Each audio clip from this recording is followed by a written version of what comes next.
अब तक तो मर ही गया होगा वो मरकाट।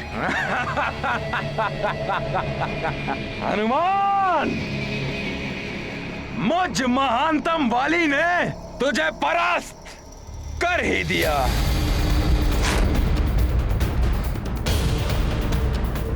हनुमान के जीवन का अंत होने का अर्थ है कि अब इस सृष्टि में कोई भी शेष नहीं है जो मुझ महानतम वाली की शक्तियों को चुनौती दे सके। स्वर्ग के शस्त्रागार से ये इंद्रकूप लेकर अच्छा ही किया मैंने। ये कूप महादेव शिव के प्रलयंकारी शक्ति से निर्मित हुआ है। इससे इच्छा अनुसार किसी भी आकार में कूप को उत्पन्न करके उसमें किसी को भी बंदी बनाया जा सकता है। बाली!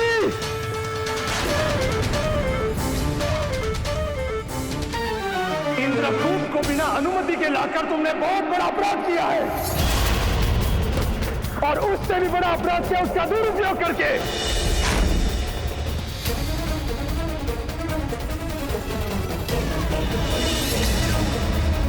शांत शांत शांत।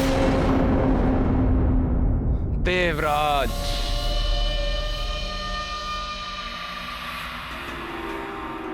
इतना कोप अपने ही अंश पर? बाली, तुम मेरे अंश हो, इसीलिए प्रेम वश में तुम्हें स्वर्ग के शस्त्रागार लेकर गया था, किंतु तुमने मेरे प्रेम का अनुचित लाभ उठाकर वहां से इंद्रकूप को चुरा लिया। बस! ऊंचा स्वर और मुझ महानतम पर उठी उंगली मुझे किसी की भी अच्छी नहीं लगती। आज चुराया है मैंने इंद्रकूप, मुझे आवश्यकता थी उसकी। बस बाली, बस! मैं देवराज इंद्र तुम्हें वरदान दे सकता हूं, तो इंद्रकूप को चुराने के दंड स्वरूप तुम्हें श्राप भी दे सकता हूं। बस! वरदान और श्राप की परिधि से बहुत ऊपर उठ चुका है वाली।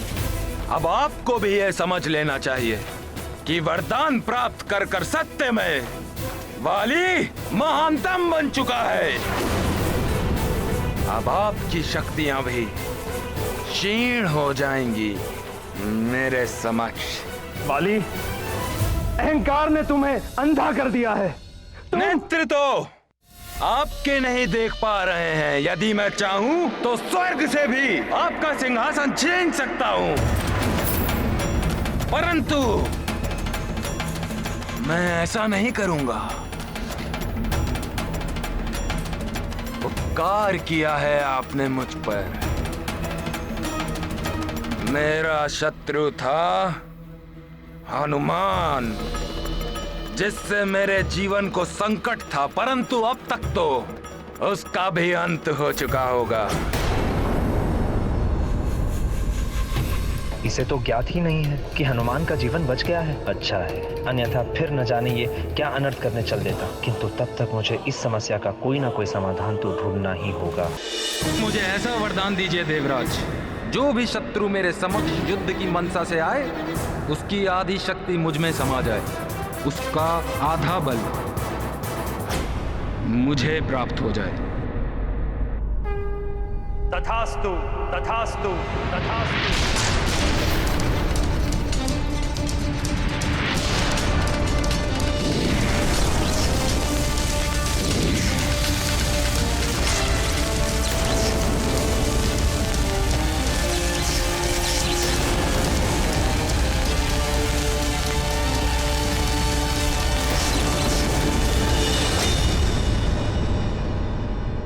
ऐसा प्रतीत होता है देवराज, जैसे कुछ स्मरण आ गया हो आपको।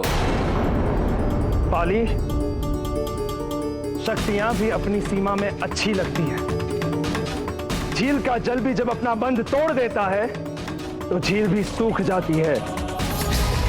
मैं ये स्पष्ट देख रहा हूं, अहंकार तुम्हें पतन के मार्ग पर ले जा रहा है। अब भी वक्त है, संभल जाओ। वाली, ये कोई दुस्वप्न है या सत्य? ये मैं क्या सुन रही हूं? हनुमान से शत्रुता, वो तुम्हारे लिए छोटे भाई के समान है। बस माँ, उसका नाम भी मत लीजिए मेरे समक्ष। वाली, तुम मेरे दूध को लज्जित कर रहे हो। और केसरी जी का परिवार मित्र है हमारा। माँ, महानतम वाली की महत्वाकांक्षा भी महान है, अडिग पर्वत के समान, जिसे ना आंधियां हिला सकती हैं, ना प्रलयंकारी बाढ़ बहा सकती है।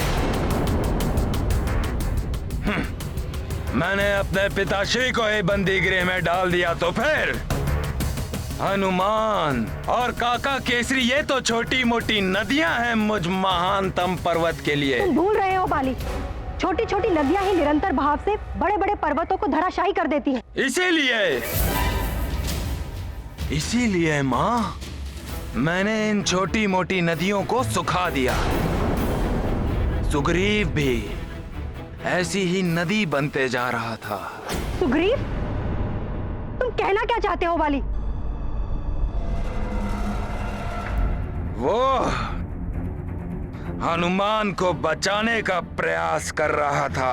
फेंक दिया मैंने भी उसे सुमेरु की गहरी खाई में। जब मैंने अपने पिताश्री और भाई को नहीं छोड़ा तो फिर वो हनुमान, वो तो पराया है मेरे लिए। वो मेरे मार्ग का सबसे बड़ा कंटक था।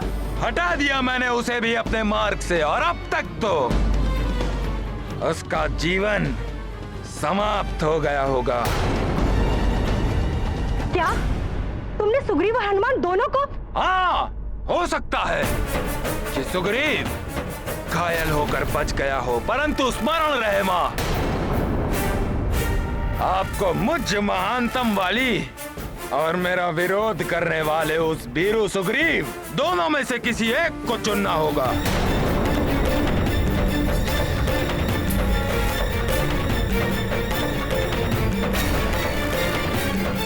वाली, तुम अधर्म के मार्ग पर चल रहे हो, किंतु मैं धर्म और न्याय के पथ को नहीं त्यागूंगी।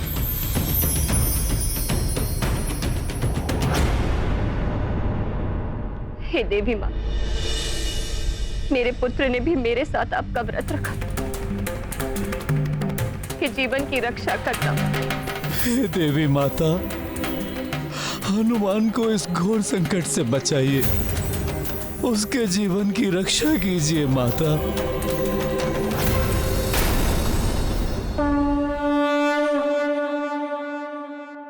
मारुति के मंगल की चिंता, परिजन पुरजन चिंतित माता।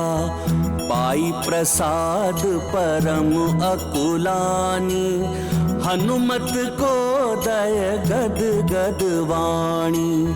करत प्रार्थना दैवी मनावत, कर जोरे सुत सुफल सुहावत। प्रकट भई तिर देवी अनूपा, हनुमत मंगल भई एक रूपा।